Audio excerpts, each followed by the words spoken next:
one of the first things that I ever learned from you was you want everybody to understand how to negotiate.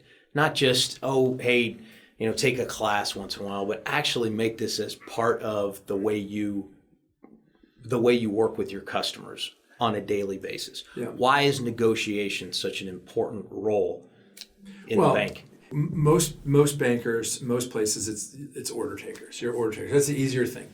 Order taking meaning you tell me I want to do my loan at this, or I want to only pay you this sort of fee off of it. And so their value, of course, that person's negotiating automatically with you, and they're determining your value just simply by I want to get based on price. And so as soon as we base things based solely on price, or what that's an issue. It should be based on the value that I'm getting, the responsiveness. I mean, at the end of the day, last week I was talking to a bunch of students from K-State. We're talking about like for their career, what advice I'd have for them. And the first thing I said is, more than anything, you have to be somebody that people can count on. Okay. And then I went through kind of what that means. I mean, that means you're being responsive. That means you're somebody that can listen. You show up. You're there. That's when you can get a premium. And I think a lot of times bankers, or anybody in general, any business person in general, if they basically say, I'm going to sell solely on price and this is where it is, and then you've now set a ceiling on where you can go to. I mean, you can't go above that.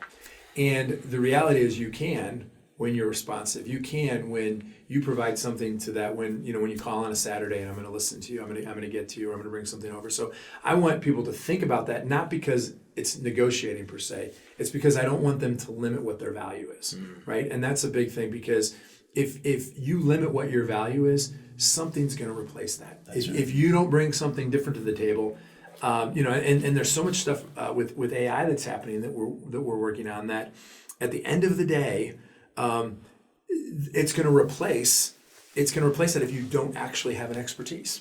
I saw it as not being transactional. Yeah. Right. And order taking is totally transactional. When you said taking an order, where I immediately went?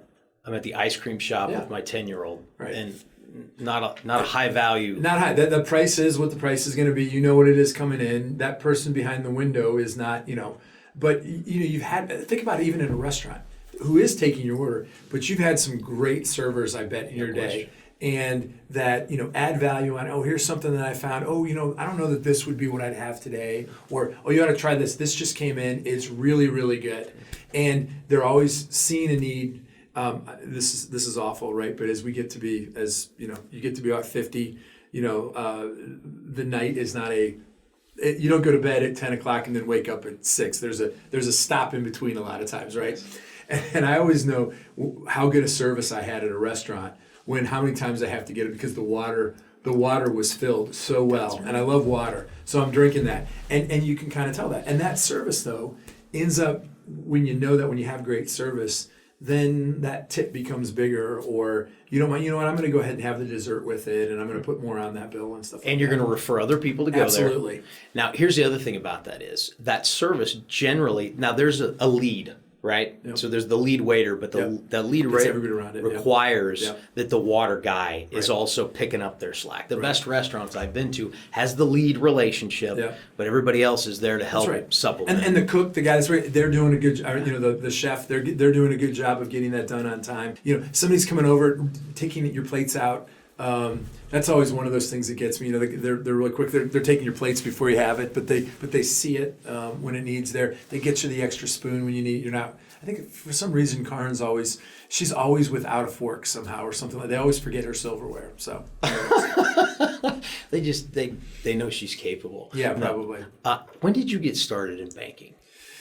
2000. So I after I got my MBA, so I had worked at Price Waterhouse earlier, so I'm now getting old. I mean, now that I'm now one of the old people, which I never thought I'd get to be on that. But I graduated college in 1993. I worked at Price Waterhouse. I was an accountant and did some consulting work.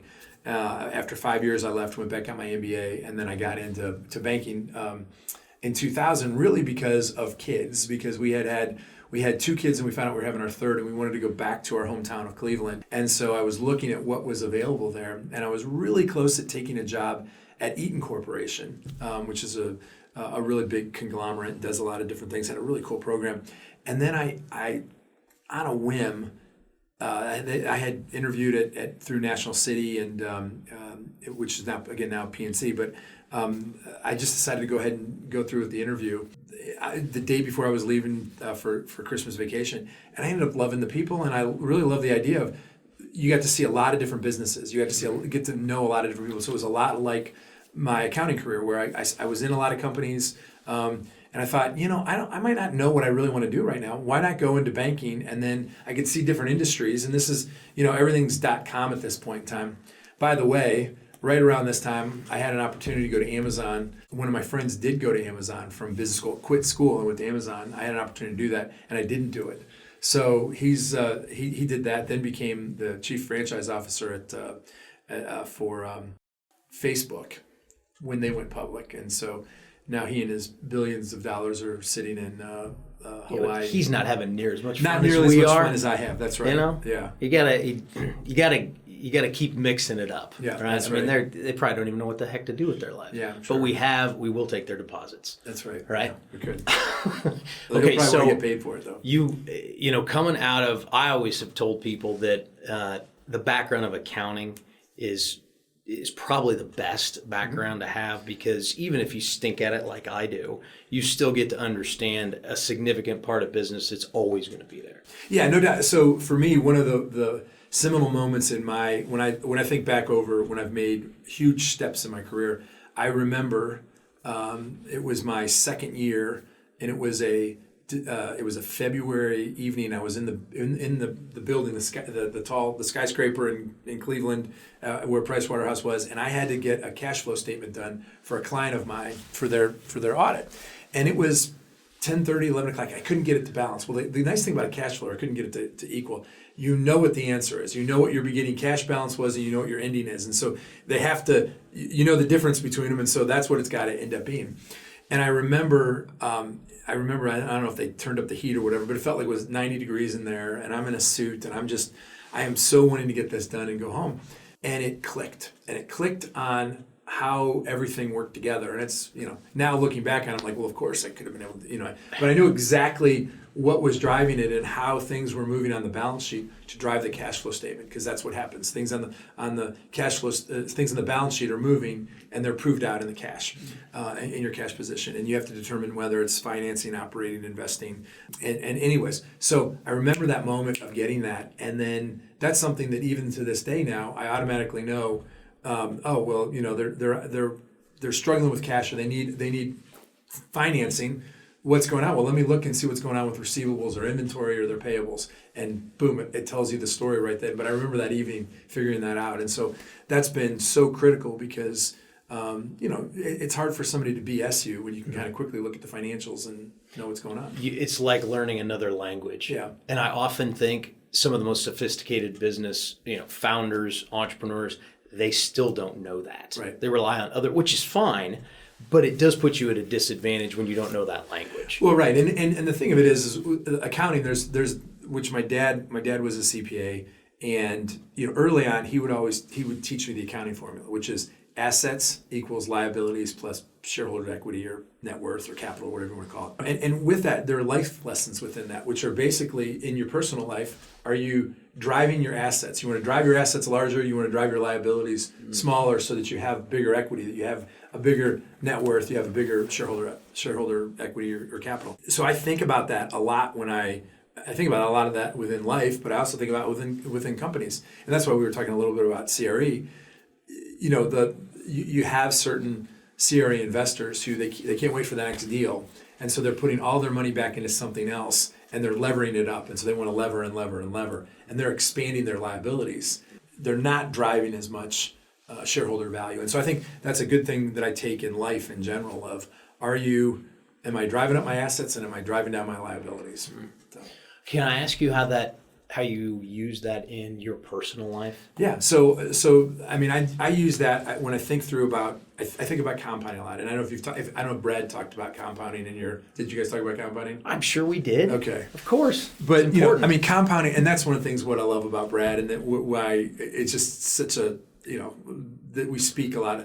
We have our differences on things, but we have so many things that are similar on that. And that aspect of compounding is so critical. So in my own life, what I think about is I always think about compounding. And I don't mean financially. I mean like in relationships, your relationships with your kids, my relationship with my wife, what we're trying to do. Am I compounding? Am I making one good decision and then layering it with another good decision and another good decision? And when I turned 50, I have an idea book that I started in graduate school, and so I write down anything that I think is good, or that I read, or I screwed something up, and what did I learn? And so for my 50th birthday, I went back and I took like 50 things, and I kind of put them out. And one of them was that good decisions compounding interest, as do bad decisions. Wow. And so I try to use that with things for my kids. So when as they think about it, okay, I know you may think that this decision doesn't matter, but at the end of the day, is this a good decision that you can compound? Is this a bad decision that's going to lead you to the next bad decision? So anyways, that's kind of how I use that piece of it in my life, to always think through, am I building, am I not building? So athletics is very important to your life. All your kids are phenomenal athletes. You and your wife clearly together care deeply about athletics. By the way, Equity Bank Park is because of Rick Sems. Yes. Yeah, well, I don't know about that. Well, they built the park. The name is that. Who put the? Well, my point is that the great, beautiful park that's in Wichita, USA, and it's spectacular, and we're gonna have a lot of fun there this spring and summer. But that was important to you to put on that particular thing because the game means something to you. Yeah, and so I looked at it. I mean, first off, kudos to the city, kudos to the Wind Surge, and everybody for putting that park in there. It is a beautiful park. It is a really cool minor league park. It's one of the best around. And so what I liked with Matt Hamilton, the president there, was the opportunity to add more things to that ballpark. Okay, so the ballpark should be a spot where people come together, right? So there's baseball, but I wanted other events too. I mean, I love the fact that we're going to play and have been playing some football games there. I want to do like a soccer game there. I mean, we've talked about could we bring a team up from Mexico? Could we bring some things in there? Because the World Cup's coming. Right, exactly. But can you get more to add on there? Are there other stuff that happens? And I love city assets to be used all the time, and because also, the more we bring people down, that helps Delano. And I had lived in Delano for a little bit when I first moved here, so I want to see that be vibrant. I mean, now I live in College Hill, and I between Larchers and Belmont, I'm that's our kitchen basically at our house. But good kitchens, man. They are. I mean, and there's great places. I mean, right around the corner there, you've got. The pizza with Ziggy's and Dempsey's and stuff like this, and so there's just a lot of great stuff. All walkable. Right, and Coffee Days is there, and I love that as well, and stuff. So I really want to see that's vibrant. We need people coming into our city. People that live on the outskirts still need to come in because we can build that. We can make that really awesome. So Equity Bank Park kind of was another one of those of like if you can have coals of starting a fire. So I'm a country boy. And I like fires. I like building those. And when you want to build a good fire, you put coals together. You don't put them apart. And most cities, Cleveland did this, is they do one pocket over here, and then they do another pocket, 10 blocks away, and they didn't necessarily connect. And so people would end up, we'll go to this pocket. This one flourished for a while, and then we're going to redo something over here. They didn't add right onto it. And so that's what I like about Equity Bank Park. And my hope is that you get that area there really, really firing all cylinders, and then you move on to build out around it. You build that fire into a blaze, and once you've put all those things together, then it's hard to stop that fire, right? You don't move those coals away. So, yeah, that's. I'm really pleased that core of the city. 15, 20 years ago, we talked about when someone came to, before it was Eisenhower, our airport, mid-continent it was, they'd say, take me, if they're going to invest in Wichita, take me downtown. Yeah. Well, that was real tough 15 years ago. And so now people go down there and they go, wow, like this is a place that I'm going to start adding some coals, as you say, to this area. Well, thanks for stoking the fire. Well, what I'd love to see on that one thing, I would love to see, I think we ought to light up Douglas. Like the whole way down from Delano to College Hill. I would like to see Douglas in different colors, I love how the Hyatt and what's the name? Water Waterwalk. Have you see the colors at night. I think we ought to do that every building on Douglas between there and really make Douglas into a special place. I think that draws people down, and you think about what that could mean for the city, and because a lot of people actually come to Wichita from Dodge City or from Hayes or from more of our rural communities. And I think that would be really special. Anyways, that's an aside. Well, no, I mean, it's good and it's important, and we bring more people here, and that's great for our community. And hey, this is where Equity Bank was founded, right. So it's a special place. And yeah, no doubt about it. I mean, we're the last remaining publicly traded entity in Wichita, and that's even another thing that we thought. I mean, Brad and I were very much thinking we need to step up and do something and try to help in town, and so I'm excited about what that future can bring. So, anyways, well, talking more about shareholder value as a publicly traded company, every person that works at Equity Bank is a shareholder. Right. That was an intentional decision. Mm-hmm. Can you talk about why that is so important to the culture at Equity Bank? Well, so there's a couple things. One, I think one of the things that I love with Brad's attitude on it was he wanted the people that did the work to benefit from it. Okay, and so obviously there are some people that just say, well, just give me a bunch of money, just give me if you want, but we look at it and say, well, we want to give you some. We want to start you down that path of ownership, and then we want to add the employee stock purchase plan so that you're investing with us in that. So what that does is it's your decision, and also to learn that it's back to this compounding, that it takes years.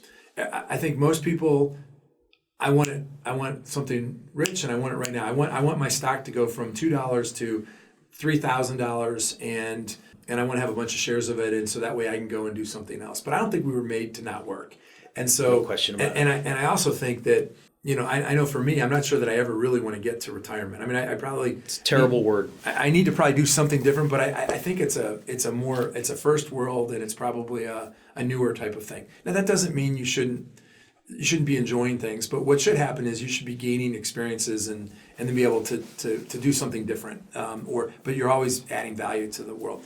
So what I wanted all of our people to have some bit of, and to understand what drives that price. So what drives shareholder value? So I get to benefit some of it, but how do I take care of my shareholders? Because we have shareholders. We have a lot of shareholders. And so if all of our staff is understanding that they may not get the whole picture of it, but they can understand pieces of it. How do I help? And so every single person down from teller on, they have a significant impact in driving shareholder value, because you're dealing with our customers. How do I help my customers? Because at the end of the day, we don't have customers, we're not going to drive shareholder value. So you want to provide an exceptional white glove service to them, and that's an area that we're working on.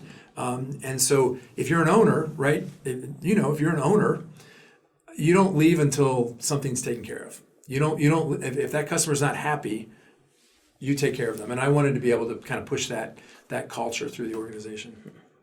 Well, I think it's really important to have the commitment, right? Because that's the other thing is you start to be committed when you own something, but you have to buy in almost faithfully, right? It has to be somebody else's idea at first, and you guys have made it so easy to say we want you a part of owning what we are building here.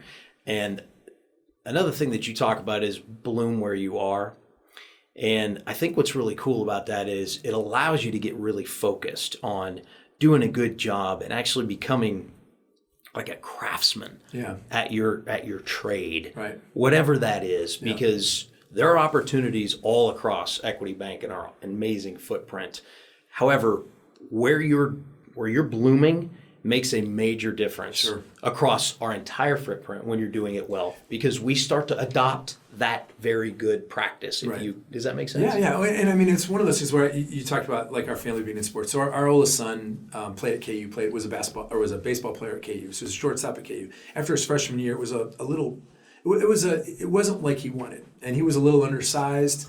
at the time and hadn't had the year that he wanted. And so he ended up getting sent to Great Bend, okay, which we now love Great Bend, but at the time, that was a little bit like I got sent out and it's 95 degrees and I'm on a bus going out to Liberal to play a baseball game and stuff like this.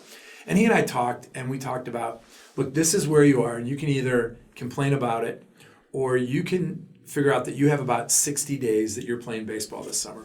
And you can put a weight program together and an eating program, and you can play really hard during that time and improve yourself, or you can complain about it and wish you were somewhere else, and then where are you going to be at the end? And so that kid in that summer ended up putting on like 12 pounds because of the work. He was working out every morning. He was eating like 10,000 calories or whatever, and playing well. Did so well that he got recognized as it was a all-league player there, and then got recognized by Baseball America as kind of like one of the top guys to come out of the league. Ended up actually first time we ever really kind of got to Wichita. And in the last 3 games, he had a home run in every game to win the game. Wow. That got them to play in the NBC. Okay, wow. And so now some of his teammates were mad because they wanted to go home, but they ended up coming here and playing.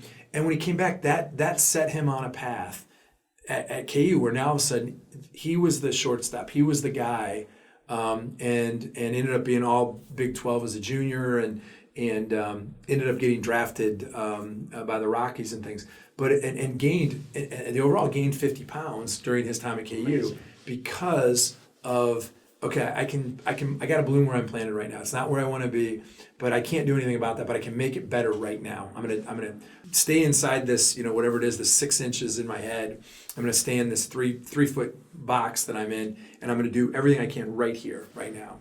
And I think that's really important for people, because there are no it's back to sports analogy, there are no 5-run home runs. And so a lot of times things happen because somebody walked. That started the rally. Somebody walked, the next guy got a single, and that starts the movement. And so that's what we need, are people, and that's what I would just encourage people on, of wherever you are, make it work. If you're totally in the wrong place and you don't want to be there, that's another thing. Get there. Another thing. Get to that place, but then when you get there, man, kick butt. Get in there and do the work. Well, compounding doesn't happen if you keep moving. That's right. It never does. That's what that's one of the things. I'm sorry, you said earlier compounding bad decisions. Yeah, exactly. That's exactly right. And so now you end up 10 years down the road, you've been in 5 different jobs and you haven't been able to build it. And I have this theory of jobs on how you have to break through levels. And you break through levels at your current company. Okay. Now, again, if you're in an abusive spot or you're in something, that's another thing. But you can impress people where you are, and you can get through that level. And then, especially for younger people, get promoted in that first job somehow because you work so hard. And nowadays, it's pretty easy. I mean, I think when I was, 30 years ago, you were, my job, I was required to work most Saturdays, and there were a lot of 80+ hour weeks that, in public accounting that went to, and that's different now. So it doesn't take the same level, but I mean, if you're putting that time in and then learning, and not FaceTime, I mean actually doing something to learn, make one more call, make sure that customer is really, really happy, give them a great service. That sets you apart, and you're going to set yourself clearly be viewed in a different light than other folks. What's interesting is that last call that you made ends up being the one that helped compounding speed up. Exactly. And you go, yeah, son of a gun, it works. That's right. And it does. Right. It's without a doubt, but you have to keep grinding that out. I like the baseball analogy, because the bunt, the hit by a pitch, that just like, God, we haven't been able to get a run or hit, and then somehow you get them in the right position, dirty, right? Or how would you describe that? Well, that's right. I mean, so I love college baseball. I mean, college baseball, I think, is actually one of the purest and best ways to watch baseball. But what always happens in the College World Series is some team makes a mistake, and it's not, and I don't want it for that, but it's because somebody put pressure on them. Somebody had a couple guys on base. I think back to, I don't know whether it was 2 years ago or maybe it was last year, where Arkansas had a chance to turn a double play to maybe end the game in one of the College World Series and win it, and the shortstop wasn't sure, and he went to third base to get an out, okay, instead of turning the double play. And then the next guy, and so he got the out at third base, now a guy in first and second. The next guy hits a low sinking liner out the left field, and the guy comes in and he kind of butchered it. He missed it. Guy gets by him, 2-run score. Their team wins, and Arkansas has another hard loss. Those are things that happen. I think it would have been nicer for the other team to see a double and a home run, and they win it in that way. But in the college baseball, there's always something where the pressure gets, and so when you put the pressure on the other team, when you make that extra call, when you're doing a little bit more, something breaks and you get a chance to win that. So and you learn more. Yeah. Because the home run in the bottom of the ninth is like that's a fantasy. Right. It happens every once in a while. It happens, Right. but it's more like now life is not the home run in the bottom of the ninth. That's right. Now, would it be great to have that? Okay, it's probably not likely, but compounding doesn't happen with home run at the last at bat. Right, and in most instances, everybody forgets the other 8.5 innings that happened, right. where there probably was stuff that actually impacted the game, like somebody made a good play to keep a runner from scoring, or your team scored a run off of an error that meant that you were only down by a run, or whatever it was, or a great pitching performance, something along those lines. So those things are big moments, but like get that big moment will come later. I mean, I think one of the things we say around here is that you learn in your 20s and 30s, and you earn in your 40s and 50s, and that's the way in general. Are you doing all the things to learn? And you should never stop learning. I mean, that's right. I learn something new every day. I realize how little I actually know. Well, and we have to, you mentioned AI earlier, Yeah. and so instead of it being this big scary, I remember even in October of 25 having a discussion where it was like, bad, scary, and it's like, that was 5 months ago, Yeah. and it's a different thing, Yeah. and you must embrace what's the proper way to use that Yeah. so that we can get. Well, and here's what I would say. So for somebody like me, so last Friday is a good or last Thursday is a good example. I had to do a presentation, and so I was literally putting my presentation together, and I was pulling things and I was putting them into PowerPoint. But at the same time, I was using our AI program, and I was having that work and do things for me. But it kept on providing me wrong information at times, Certainly. or things that needed to be codified, that needed to be put into a different into a different form. And so I would provide it different prompts and things like this. And so I might have to get 7 or 8 prompts, and I finally get what I knew was right. And so what AI really helps is it for somebody that has experience and has knowledge on something, it can put you over the top as far as how good it can be. On the flip side, so I did this presentation and I put it together, got it done, and next day I'm giving it to the Kansas State students, and I asked them all about AI. How many of you are using AI? Every single one of them, and they had one of their professors in the room. Okay, and I said, "What are you using it for?" And so they, of course, then are like, we're using it for just to give me ideas on stuff and starters on things and things like this. And I said, okay, so do most of you know, like, so do you prompt it? Do you prompt it again? Do you, like, when it spits out something, do you take it, or are you working it and fixing it? And they were kind of like, well, it gives me what I want, so I'm good there. And I said, well, do you know that most of the time it's wrong? And they're like, what? Or it doesn't fully understand what it is. And so when you ask it a question and you don't really know what the answer should be, it shows very quickly that you don't know what you're talking about. And so I said, and I said specifically, for a person that is an expert, it's unbelievable. It makes them so efficient, and really it really benefits them. And for the person that doesn't know much, it shows everybody that you don't know much. And the professor said, absolutely. And there were 15 panicked finance accounting majors around the table because I think they'd all used it in a way. And I see this with one of my college students on it there that he'll give me something, and, well, I got a lot of this from AI that I took, and I said, well, that doesn't really work. That's not right, or you're missing a context on this. Well, it's like tasting the food versus knowing how to make the food. Right. If you don't know, just because you've been to a bunch of restaurants doesn't mean that you can go back in the kitchen at the Belmont and repeat the. Right. But I've been there a lot. Yeah. That doesn't matter. You really need to know. And what is going to happen with AI is it's going to continue to get better all the time. It's going to clear some of those things out. It's going to make it easier. But if you're not above the AI, so that's the challenge for some of our younger workers is how do I learn and make sure that I know and get above it. And so yes, the AI can help you on that. But if it's well, hey, I'm just going to have AI write this. I'm going to throw 6 things in there and it's going to write this for me. Again, I think there's nothing wrong with having it look it over, but if you don't really know the information that's on there, at some point in time, it's really gonna backfire on you, and it's gonna be really obvious. I was talking to an investment banker a couple weeks ago, and he was talking about how what they're seeing is with some of their folks on it is a lot more just errors in the work, simply because they're using AI on it, and they haven't done the work enough to know this isn't the right answer, or this, why would I take this to a client? This is showing that this is going to be a deal that's dilutive to our earnings. Well, of course we're not going to do it. So don't even present it then. And so if you're not actually in the models working it and understanding that, it becomes hard.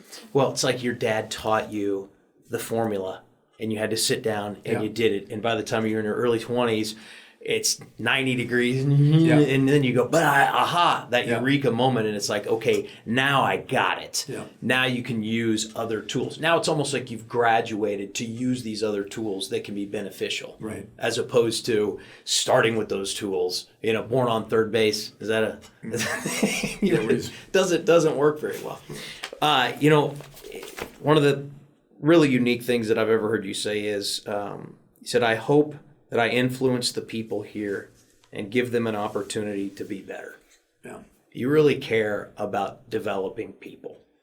Well, yeah. I mean, at the end of the day, that's the thing that matters most to me. Look, I mean, we all have a shelf life.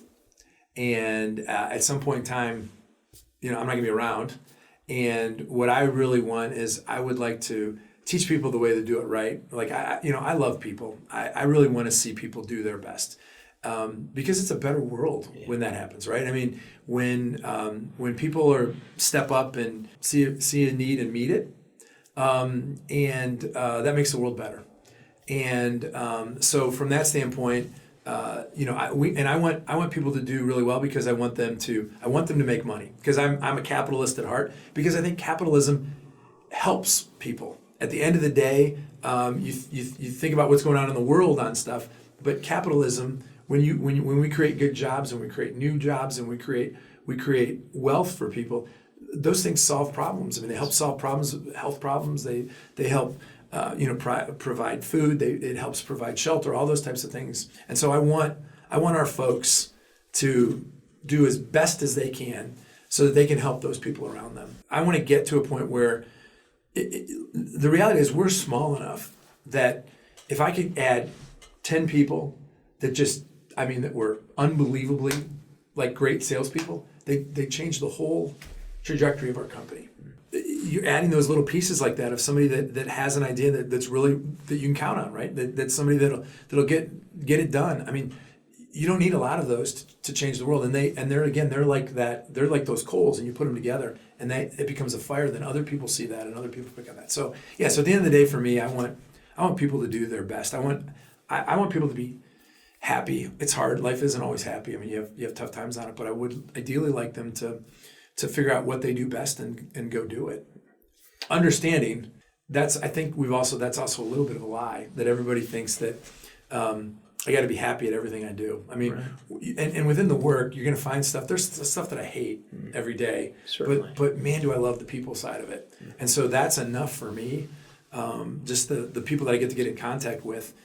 So you're gonna have things in your job that suck, and you're gonna have things in your job that you love, and you need to figure out how do I make sure that I don't let the things that suck derail me, but how do I get enough of that makes that passion burn for the job. That's that last call that ends up being the aha exactly moment. That's right. And again that you have to do that work, or else you'll never understand how to take it to the next level. You'll never get to the next level. Well, no, that's right. I mean, you think about as we're in the Olympic time and we're seeing how these folks, and I see it with some of the sports, but until you force yourself to that level, to push yourself beyond what you think you can be, you're only going to be okay. And I mean, do you really want to just be okay? No. And the fact that matters, I think people can be awesome. They can be the best teller in the world. They can be the best call center. I mean, I think the call center is kind of one of those things where they're getting to talk to 50, 100 people in a day. And boy, if you can, a lot of times I can hear the smile when I talk to you. Sure. A lot of times. Okay? And on the phone. And thank you. Well, you bet. But that's the kind of thing, boy, if everybody did that, they think about changing 50 people, making them feel better about themselves. Indeed. I mean, and so you have that point. Not only are you helping them with whatever's going on, whatever question they have, but you can do that. So that's a great opportunity. You can be the best at that. And I hate to see people just going through the motions on stuff in any job, whatever it is. Rick Sems, CEO, Equity Bank. Thanks for showing us who builds equity. Oh, thanks a lot. Appreciate it, my friend. See you, man. Good to know you.